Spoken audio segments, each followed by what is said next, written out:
अस्सलाम वालेकुम प्यारे दोस्तों, क्या हाल है? ठीक हो? अज असा टाइम सिर काम ख़त्म किया, छुट्टी लई है इटालियन बाबे कोलू। मैं है यार आज मैं जुम्मा पढ़न जाना ते सन भरा तैयार श्यार हो के जुम्मा पढ़न जा रहा है। लेकिन है कि ट्रैफिक बहुत ज़्यादा अज अल्लाह ने बंदे हो तको ना इन्ना फसाया मैं इत्थै। हुण अल्लाह ही है कि मैं टाइम सिर पहुंच जा जमात नाल। तुसी सुनाओ, ठीक ठाक हो? क्या कर बना रहे हो?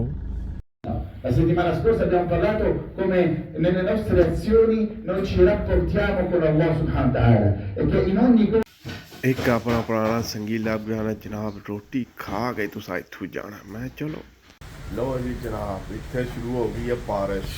ए लो चेक करो, गड्डियां ही गड्डियां इत्थे खलदियां ना। ये हुण असीं घर किस तरह जासां? ये तो कम लम्मा हो गया है।